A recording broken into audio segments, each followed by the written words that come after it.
Sir Rakesh Tikait जी लखनऊ गए हैं और कह रहे हैं कि दिल्ली की तरह लखनऊ को भी घेरा जाएगा।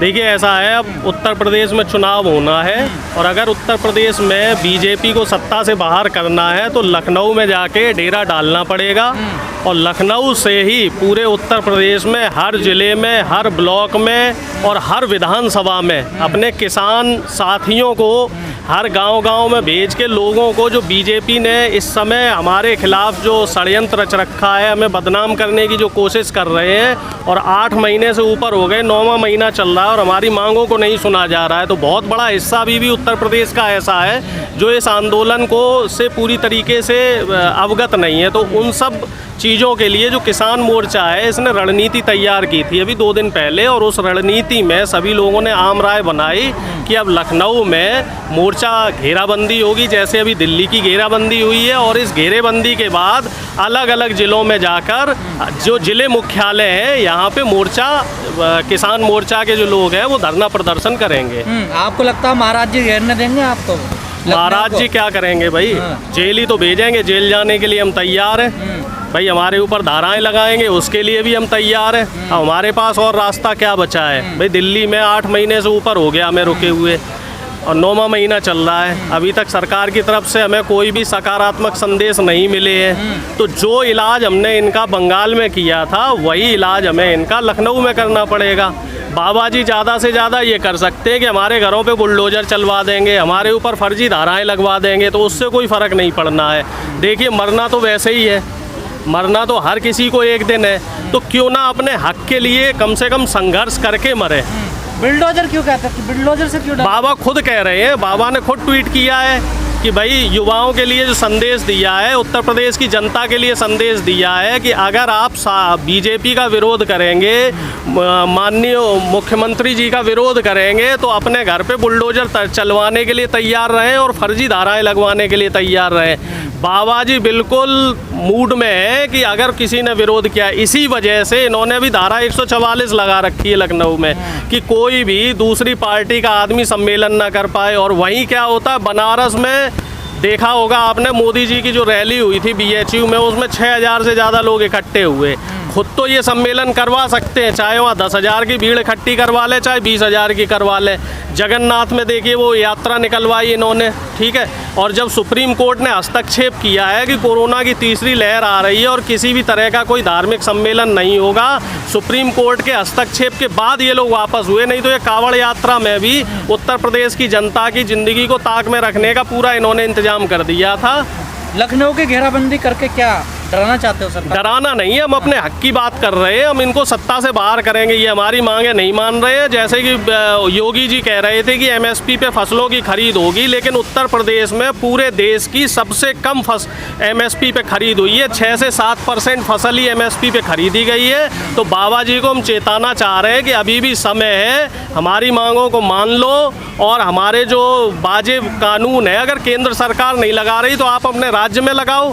अगर आपको वोट चाहिए तो हमारी बात तो माननी पड़ेगी। 70% सरकार भी तो सरकार नहीं मानेगी तो घेरेबंदी तो चली रही है। जिस तरीके से बंगाल में घेरेबंदी की गई है उसी तरीके से हम उत्तर प्रदेश में घेरेबंदी कर रहे हैं। 8 महीने से आप कर ही रहे हैं उसका, तो उसका परिणाम भी देख रहे हैं। धीरे धीरे लोगों को मालूम पड़ रहा है बंगाल में क्या हुआ, सत्ता गई ना इनकी। अब इसी तरीके से उत्तर प्रदेश में भी होगा। उत्तर प्रदेश की जनता इनसे बिल्कुल नाराज है।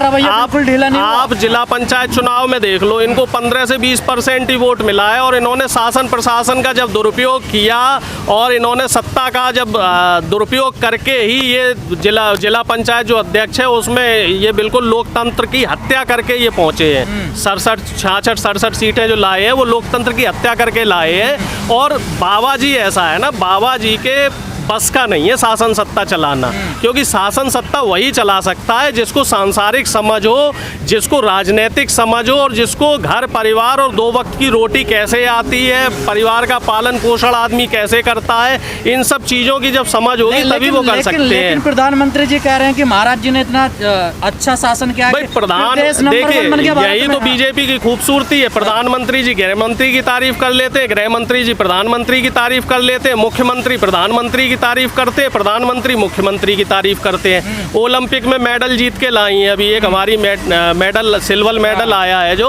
तो उसमें प्रधानमंत्री की तारीफ कर रहे हैं जितने भी मुख्यमंत्री हैं, और जितने भी इनके को जो कैबिनेट मिनिस्टर हैं, सब कह रहे हैं कि ओजस्वी प्रधानमंत्री मोदी जी के जो अथक प्रयासों से एक सिल्वर मेडल लाए। अब ये बताओ, मेहनत खिलाड़ी कर रहा है कि प्रधानमंत्री कर रहे हैं? अगर देश में कोई अच्छा काम होता है, देश में अगर कोई अच्छा काम होता है तो वो प्रधानमंत्री जी या मुख्यमंत्री जी कर रहे हैं। नंबर 1 कैसे बनेगा? नंबर 1 कौन कह रहा है? नंबर 1 दिल्ली में ही तो लगे हैं ना, दिल्ली में पोस्टर लग रहे हैं, इंडिया में सब जगह लग रहे हैं, वो उत्तर प्रदेश में नहीं लग रहे हैं ना। उत्तर प्रदेश की जनता के सवालों के जवाब दिए जा रहे हैं। प्रचार करने को तो कहीं भी कर लो, GTV हो गए, ABP न्यूज हो गए, और जितने भी मेन स्ट्रीम मीडिया, ये सारे प्रचार कर रहे हैं, क्योंकि इनको फंडिंग हो रही है भाई। 11,000-12,000 के आसपास का इनका बजट है सिर्फ प्रचार का। जो ये सरकार है, ये प्रचारों की सरकार है और पूंजीपतियों द्वारा चलाई जा रही है। सरकार आम जनता के लिए काम नहीं कर रही है। आप मुझे ये बताइए, 2 साल हो गए लेबर लॉ हटे हुए, उस दिशा में कोई काम हुआ है? अभी 4 लाख नौकरियां दे तो दी, कहाँ दी है नौकरियां? सारी नौकरियां बैनर में, पोस्टर में मिली है। जमीन पे आप बात कर लो, किसे नौकरी मिली है? युवा देख लो, अभी नौकरियों, जो अपनी नौकरियों के लिए युवा दिन में डेली जो है, अभी दिल्ली में भी इनके प्रोटेस्ट चल रहे थे और पुलिस द्वारा इनको भगाया जा रहा था।